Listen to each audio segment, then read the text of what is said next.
Hello friends, welcome to my YouTube channel. आप सभी का इस वीडियो लेक्चर में स्वागत है।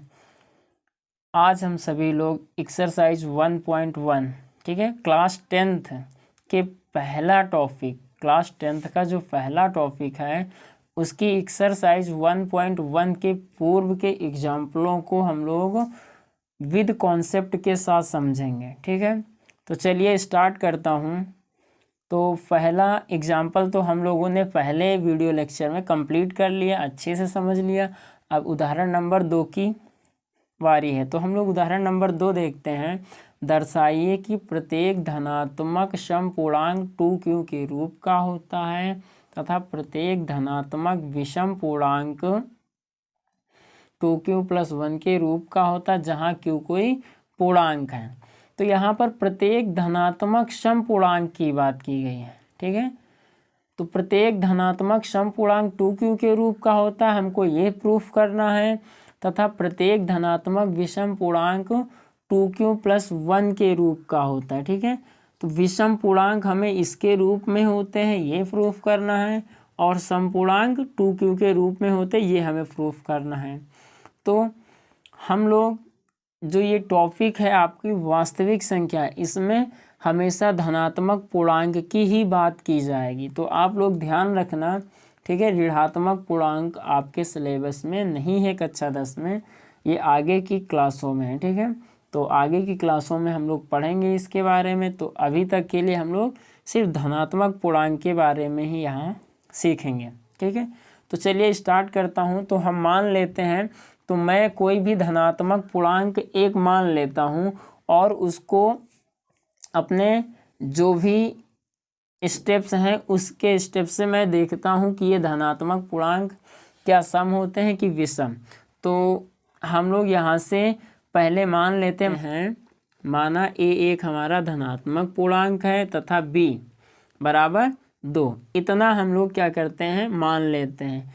अब इतना जब मान लेते हैं तो हम लोग क्या करते हैं, यूक्लिड विभाजन प्रमेयिका से क्या करते हैं, यूक्लिड विभाजन प्रमेयिका से। तो यूक्लिड विभाजन प्रमेयिका क्या होती है, जो a है, a इसको मुझको भाग करना होता है b बराबर यहाँ 2 दिया है, मैं 2 से भाग करूँगा तो यहाँ से क्या आ जाएगा, यहाँ से आपका आ जाएगा, भाग कराएंगे तो अद्वितीय संख्या क्यों आ जाएगी और शेषफल कितना आ जाएगा r। तो यूक्लिड विभाजन प्रमेयिका से तो a बराबर हम लोग लिख सकते हैं 2q + r। ठीक है, अब r की वैल्यू क्या हो सकती है, हमेशा भाजक से छोटा रहेगा, 0 हो सकता है या 1, ना तो भाजक के बराबर शेषफल कभी आता है, ना तो भाजक से बड़ा, और ना ही ऋणात्मक होता है। तो इस प्रकार आप ध्यान रखना, शेषफल जो हमेशा होगा या तो 0 होगा या तो भाजक जो भी होगा उससे हमेशा ये छोटा रहता है शेषफल। तो इस तरीके से r जहाँ पर हम लोग लिख सकते हैं, जहाँ r बराबर 0 हो सकता है या फिर 1। ठीक है, तो ये स्टेप हमने क्या किया है, अभी यहाँ पर लिख दिया है। ठीक है, तो यूक्लिड विभाजन प्रमेयिका से तो इतना हम लोगों ने क्या कर दिया है, यहाँ पर सॉल्व कर दिया है। अब हम लोग क्या करेंगे, तो यहाँ पर a किस किस के रूप का होगा, सबसे पहले ये देखेंगे। तो मैं यहाँ से यदि r बराबर 0 रख लूँ, ठीक, मैं a के संभव मान ज्ञात करूँगा। तो a के संभव मान क्या हो सकते हैं, तो यहाँ से मैं a बराबर क्या निकालूंगा, a बराबर यदि 0 रखता हूँ तो ये 2q आ जाएगा। ठीक है, यदि मैं 0 रखूँ तो ये कितना आ जाएगा, a बराबर 2q। ठीक है, a बराबर कितना आ जाएगा, 2q। और यदि ये r बराबर यदि 0 है और यदि r बराबर कितना रख दूँ, 1, तो a बराबर कितना हो जाएगा, यहाँ से मैं देख लेता हूँ। तो a बराबर आपका कितना हो जाएगा, 2q + 1। तो इस तरीके से तो a के संभव मान क्या हो सकते हैं, यहाँ से ये हो सकते हैं। ठीक है, तो वही हम लोगों ने लिखा है नीचे वाले पेज पे। तो यहाँ से हम लोग देखते हैं, तो हमने क्या लिखा है, a के संभव मान क्या हो सकते हैं, 2q तथा 2q + 1। ठीक है, तो अब हम लोग यहाँ से देखते हैं, यदि a बराबर हम लोग 2q लेते हैं तो यह एक क्या होगी, यह एक सम संख्या होगी, क्योंकि यहाँ 2 एक क्या है, उभयनिष्ठ गुणनखंड है। ठीक है, इस संख्या का क्या है, 2 एक उभयनिष्ठ गुणनखंड है, या कह सकते हैं कि 2 से विभाज्य है, इसलिए ये क्या हो जाएगी, सम संख्या। अब हम लोग साथ ही देखते हैं, यदि कोई भी धनात्मक पूर्णांक होगा या तो सम हो सकता है या तो फिर विषम हो सकता है। तो यदि हम लोग सम संख्या निकाल देंगे तो हमारी संख्या कौन सी बच जाएंगी, विषम। इसलिए मैं कह सकता हूँ, ठीक है, कोई भी धनात्मक पूर्णांक 2q+1 के रूप का होता है। यदि सम पूर्णांक 2q के रूप के हो गए तो विषम पूर्णांक क्या हो जाएंगे, 2q+1 के रूप के होंगे। तो इस प्रकार हम लोग यहाँ पर इस कॉन्सेप्ट को लिख देते हैं। तो यदि a बराबर 2q, तब यह एक सम संख्या होगी, क्योंकि यहाँ 2 एक गुणनखंड है। साथ ही एक धनात्मक पूर्णांक या तो सम होता है या फिर विषम। ठीक है, तो जब सम और विषम 2 ही प्रकार के होते हैं, तो सम हमारे निकल गए तो बचे क्या, विषम। इसलिए हम कह सकता हूँ तो कोई भी धनात्मक विषम पूर्णांक 2q+1 के रूप का होगा। ठीक है, अब चलिए एग्जाम्पल नंबर हम लोग 3 की ओर चलते हैं। तो एग्जाम्पल नंबर 3 क्या कहता है, दर्शाइए कि एक धनात्मक विषम पूर्णांक 4q+1 या 4q+3 के रूप का होता है, जहाँ q एक पूर्णांक है। तो यहाँ पर कोई धनात्मक विषम पूर्णांक है, उसको हमको प्रूफ करना है कि वो 4q+1 या 4q+3 के रूप का होता है। ठीक है, तो चलिए हम लोग स्टार्ट करते हैं। तो यहाँ पर हम लोग मान लेते हैं, माना एक धनात्मक पूर्णांक, तो हम लोग यहाँ से सॉल्व कर लेते हैं। तो यहाँ से हम लोग स्टार्ट करते हैं। ठीक है, तो मैं कहूँगा, या मान लेता हूँ, माना a एक धनात्मक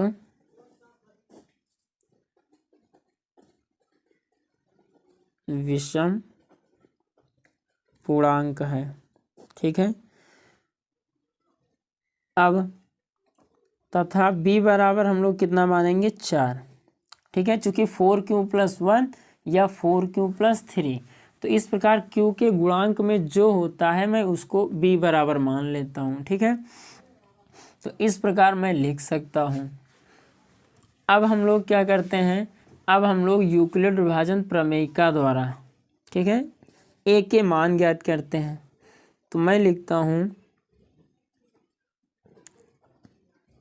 यूक्लिड विभाजन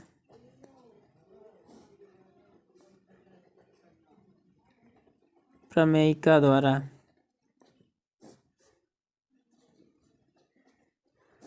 यूक्लिड विभाजन प्रमेयिका द्वारा। ठीक है, तो यूक्लिड विभाजन प्रमेयिका द्वारा हम लोग क्या करते हैं, a के संभव मान ज्ञात करते हैं। तो हम लोग यहाँ से सॉल्व करके देखते हैं। तो यूक्लिड विभाजन प्रमेयिका, तो यहाँ से हम लोग देखते हैं a हमारा कोई धनात्मक विषम पूर्णांक है और b बराबर कितना है, 4 है। तो मैं क्या करता हूँ, यहाँ a से भाग कराऊंगा तो अद्वितीय संख्या q और शेषफल हमारा कितना आ जाएगा, r। तो इस प्रकार मैं लिखूंगा, तो a बराबर कितना लिखूंगा, 4q+r। अब जहाँ r बराबर क्या हो सकता है, या तो 0 हो सकता है, या तो 1, या तो 2, और या तो फिर 3। r के ये आपके संभव मान बन जाते हैं। तो इस प्रकार मैं r बराबर लिख सकता हूँ, जहाँ r बराबर 0, 1, 2 या 3। तो मैं यहाँ पर यही काम करता हूँ, मैं इसको लिख देता हूँ। तो मैं यहाँ से लिखता हूँ a बराबर लिख देता हूँ 4q+r, जहाँ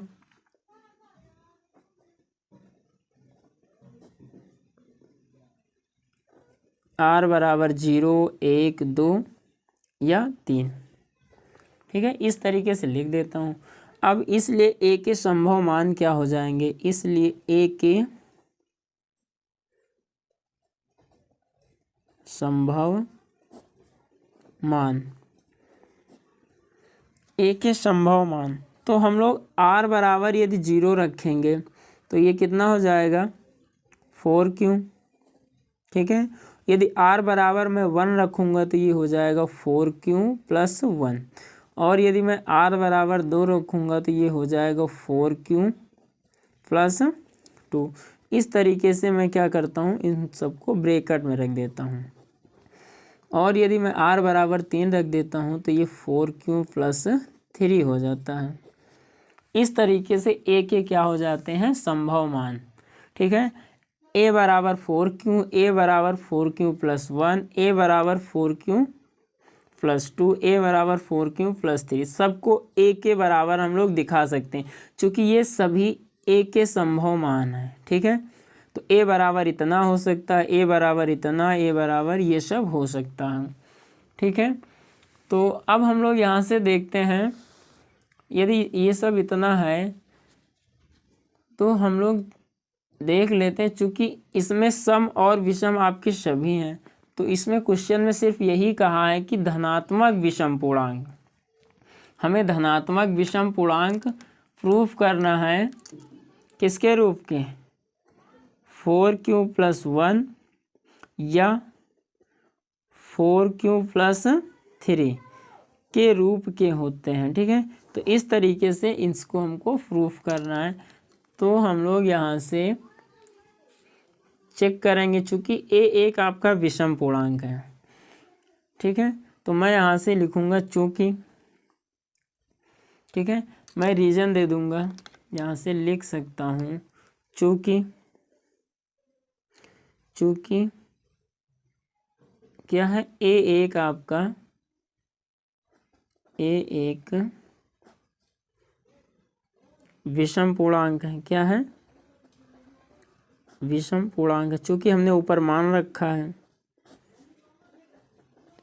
चूँकि ए एक धनात्मक विषम पूर्णांक, तो चूँकि ए एक धनात्मक पूर्णांक है इसलिए मैं कह सकता हूँ यह 4q या 4q प्लस 2 के रूप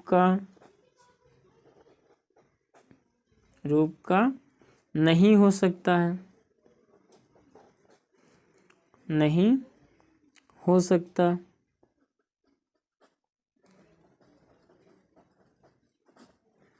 क्योंकि ये दोनों संख्याएं क्या हैं, 2 से क्या हैं आपकी, ये दोनों संख्याएं 2 से आपकी क्या है विभाज्य हैं। ये दोनों संख्याएं आपकी क्या हैं, 2 से विभाज्य हैं। चूँकि 2 एक उभयनिष्ठ क्या है गुणनखंड है, नहीं हो सकती है ना, क्योंकि रीजन दे देंगे, क्योंकि कि दोनों 2 से विभाज्य हैं। क्या है, क्योंकि दोनों 2 से क्या है विभाज्य हैं, इसलिए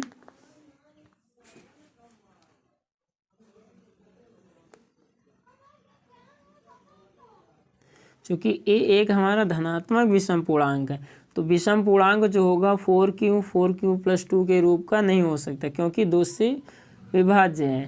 क्योंकि धनात्मक विषम पूर्णांक 2 से विभाज्य नहीं होते, ये आप सभी को पता है।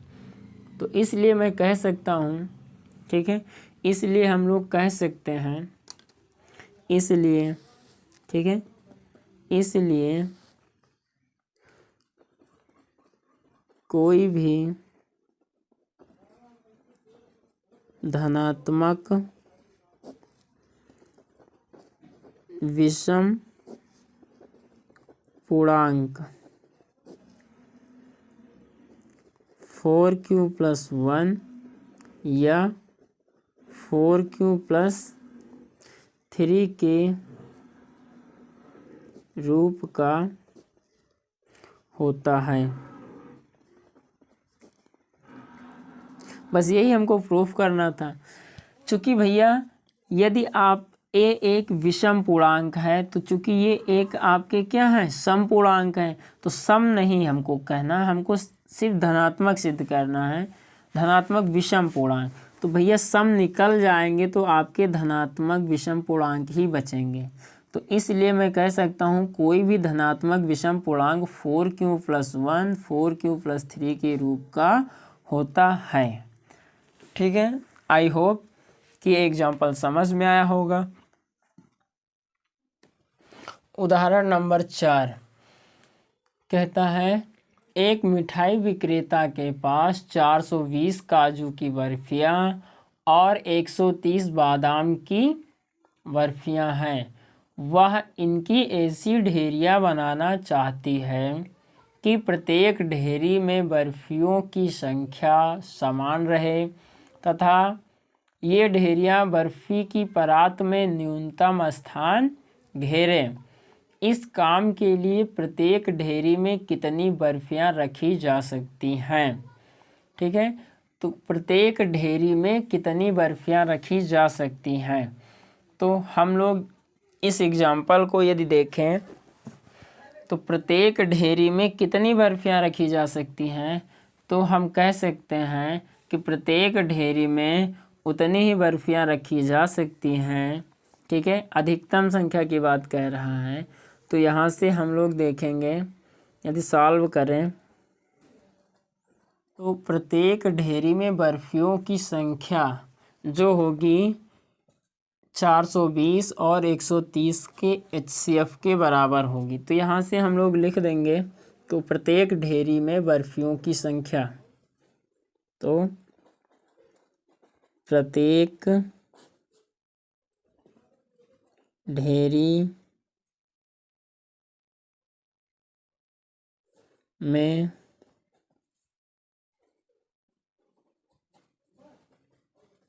बर्फियों की संख्या बराबर क्या हो जाएगी, HCF हो जाएगा 420 कमा 130। 420 और 130 का जो HCF होगा वो प्रत्येक ढेरी में बर्फियों की संख्या के बराबर होगा। तो यहाँ से ये चीज़ हम लोग ज्ञात कर लें तो फिर प्रत्येक ढेरी में बर्फियों की संख्या पता चल जाएगी। तो हम लोग इसका HCF कैसे ज्ञात करेंगे, यूक्लिड विभाजन एल्गोरिथम से। तो यहाँ से हम लोग लिखते हैं यूक्लिड विभाजन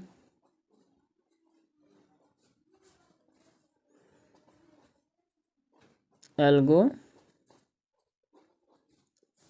से, यूक्लिड विभाजन एल्गोरिथम से। अब भैया यूक्लिड विभाजन एल्गोरिथम हमने आप लोगों को समझाया है, ठीक है। तो यहाँ से हम लोग सॉल्व करते हैं, ठीक है। तो चलिए समझाता हूँ यूक्लिड विभाजन एल्गोरिथम क्या होती है। तो सबसे छोटी संख्या इसमें क्या है, 130। तो मैं क्या करूँगा, 130 से कितना 420 को भाग कराऊँगा। तो 420 को जब मैं भाग कराऊँगा तो ये कितनी बार जाएगा, 3 बार।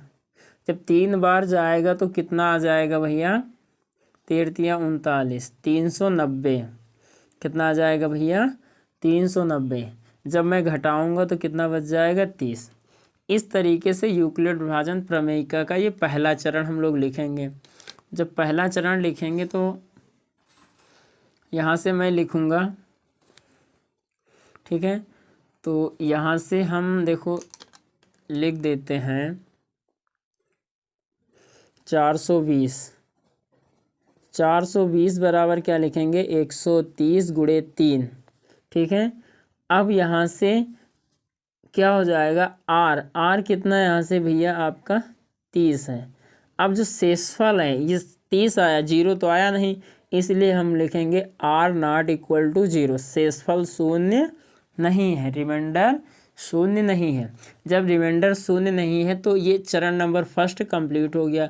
अब हम लोग अगला चरण स्टार्ट करेंगे। तो 30 से भाग कराएंगे 130 को, ठीक है। 130 को भाग कराएंगे तो कितनी बार जाएगा आपका भैया? 4 बार। कितनी बार? 4। तो 4 तें 12, तो 120 आ जाएगा। तो मैं इसको माइनस करूँगा तो कितना बच जाएगा? 10। ये चरण नंबर आपका कौन सा हो जाएगा? दूसरा। तो मैं क्या लिखूँगा? 130। कितना? 130 बराबर क्या हो जाएगा? 30 गुणे 4। अब शेषफल कितना है भैया? 10 है। अब भी तो 0 नहीं है ना, इसलिए मैं कहता हूँ R नॉट इक्वल टू 0, शेषफल शून्य नहीं। आप हिंदी में भी लिख सकते हो, ठीक है, शेषफल शून्य नहीं है। तो इस प्रकार ये चरण नंबर 2 हो गया। अब हम लोग किसके 10 से भाग कराएंगे? 30 को। तो कितनी बार में जाएगा? 3 बार में। तो इस तरीके से क्या हो जाएगा? शेषफल आपका शून्य। तो ये चरण नंबर आपका तीसरा हो जाएगा। तो 30 बराबर लिखेंगे हम लोग 10 गुणे 3 और प्लस 0। अब इस कंडीशन में आपका शेषफल क्या आ गया? 0।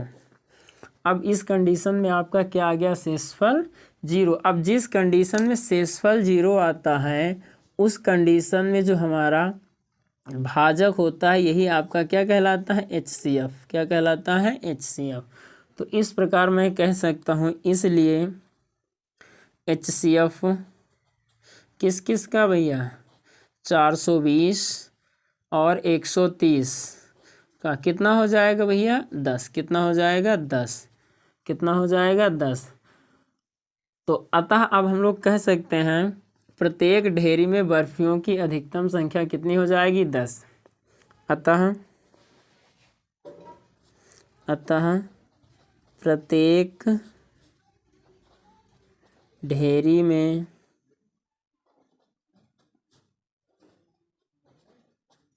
बर्फियों की संख्या कितनी हो जाएगी? 10 होगी। बस ये आपका क्या रहेगा? आंसर। ठीक है, तो कितना आसान है। आई होप कि ये एग्जाम्पल आपके समझ में आएंगे। एग्जाम्पल परीक्षा की दृष्टि से मोस्ट इम्पॉर्टेंट होते हैं, सभी विद्यार्थियों को ध्यान से समझना है। ठीक है, हर एक टॉपिक का हर एक एग्जाम्पल आपको कम से कम 4-5 बार प्रैक्टिस कर लेनी है। ठीक है, जिस प्रकार मैं आप लोगों को अच्छे से एग्जाम्पल भी करा के समझाता हूँ, अभी एक्सरसाइज भी मैं सिखाऊंगा। ठीक है, तो इस तरीके से आप लोगों को प्रैक्टिस अभ्यास जरूर करना निरंतर। ठीक है, चलिए अब हम सभी नेक्स्ट वीडियो में मिलते हैं। थैंक यू, जय हिंद। ठीक है, प्लीज़ यदि कॉन्सेप्ट समझ में आता है तो वीडियो को लाइक, शेयर एंड सब्सक्राइब जरूर करें। Thank you.